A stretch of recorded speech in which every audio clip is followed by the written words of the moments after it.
Tlou Energy is a UK AIM and Australian ASX-listed coal-bed methane company which aims to produce energy for the energy-starved economy in Botswana. Colm, Cloonan, its finance director, joins us now with some more analysis. It's an interesting story when you're looking at these African economies with this big deficit for energy, and you're obviously in a fairly hot space. Explain more about what it is that you're presenting to investors. Hi Jeremy, good to be on the show. Thanks for having me. Tlou Energy is a coal-bed methane gas-to-power company. So effectively we extract gas from coal in Botswana. We plan to use that gas to generate power and sell that power into the grid in Botswana and Southern Africa. So we've been operating since about 2009 and we're coming to that point where we're moving from our exploration phase into development phase very soon. Okay, so you've got all the permits in place, you've got the license to mine, and you've got all of the... We are far and away the front runner when it comes to this in Botswana. We have about 8,300 square kilometres of acreage in total. Of that, about 900 square kilometres we have recently been granted a mining licence over. Now that was a sizable event for us in that the original permits that we had were exploration or prospecting licenses. Now they are renewable every 2 or 3 years depending on the term of each one. But now over 900 square kilometres we have got a mining license which gives us our development capabilities for 25 years up to 2042.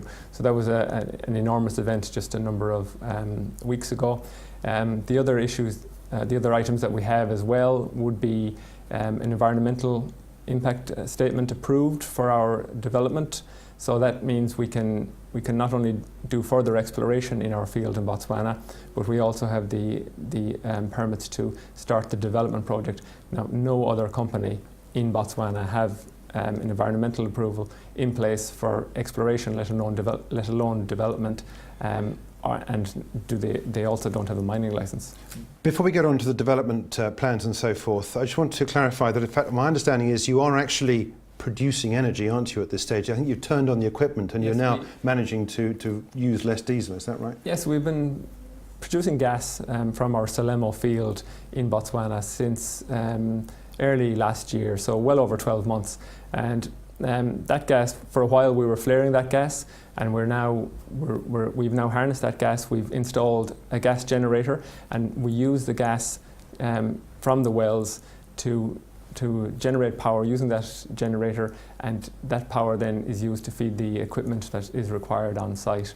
So it's relatively small scale, but it is proof of concept that the project, that this gas can be used to generate power. Now it's a case of, moving on to the next stage, developing it further and getting power into the grid. Okay, well let's look at that next stage and the costs involved. As FD, obviously the right person to ask about what's in the purse and so forth. I know you had a raising, I think, earlier this year, didn't you? So the balance sheet is relatively full of money. Our last quarterly report, we had 6.7 million Aussie dollars in the bank, so we're fully funded for our upcoming project, and that project involves some seismic work later on this year, actually later on this month, which will be starting very soon. We'll follow that up with additional core holes in the field. The aim of those additional core holes, and as well as that the seismic, is to increase our gas reserves, which we have in place. I should have mentioned we actually are the only CBM company in Botswana that have certified gas reserves in place. So the seismic studies will increase that the gas reserves, and also the additional core holes will do the same.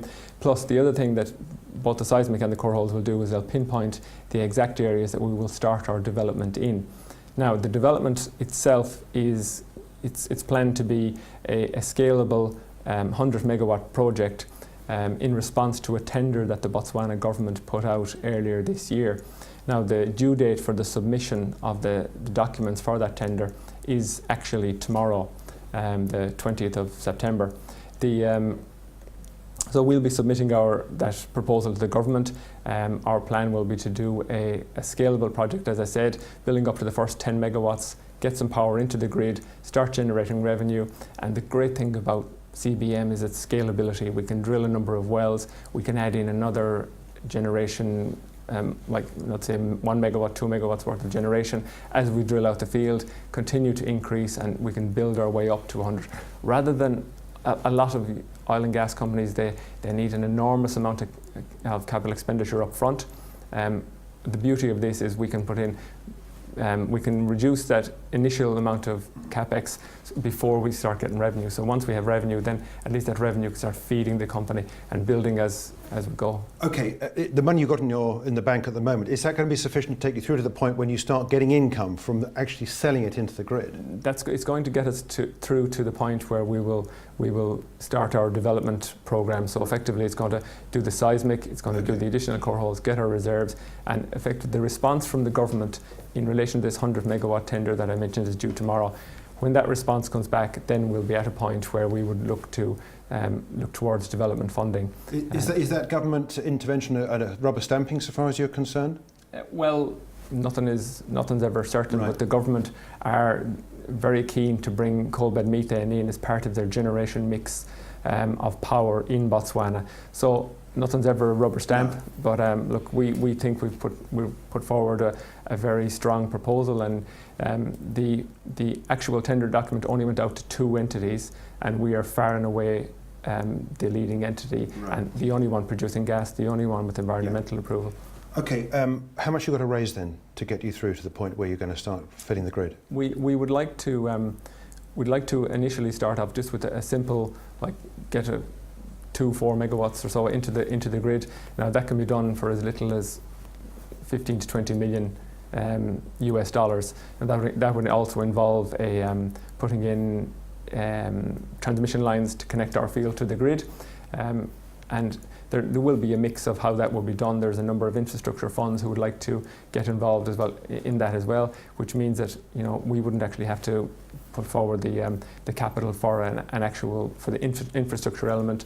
Then there's the drilling out of the wells, and there's the power stations, or the power generation assets, of which they can all be they can be debt financed, they can be leased, and so on. Yeah. Let's quickly go back to the structure of the board, where you all come from, your backgrounds and so forth, and how you relate to the government as well, because it's clearly obvious you've got to have a good relationship with the government departments that are involved here. Yeah, we've got a relatively strong board. We have the 6 of us in total. It's split. There's 3 executives and 3 non-executives. Plus, we've also got it split in the geographically. We have 2. We're listed on ASX, so we have 2 directors in Australia. We have 2 in Botswana, and we also have 2 London-based. So in London, there's myself, and I'm an accountant by background, and then we've got Hugh Swire, who's recently come onto the board, well known around London. In Botswana, we have a lady called Lina Moholo. Lina is the former governor of the Bank of Botswana, so another finance background. We also have a gentleman by the name of Habake. We refer to him as Gigi. Gigi is the former permanent secretary at the Department of Mines. And the permanent secretary is the person who effectively is just below the minister. So Gigi is a key person for us in our involvement with the government, and not only just the local knowledge, but the understanding of how the processes work over there. And then in Australia, we have our chairman is a gentleman by the name of Martin McIver. Martin has worked with a number of mining services firms over the years, and our MD is a gentleman by the name of Anthony Gilby, Tony, and Tony has had great success with coal bed methane previously, particularly with a company called Sunshine Gas, whom he founded and sold them back in 2008 to BG and I think the price was 1.1 billion Aussie dollars.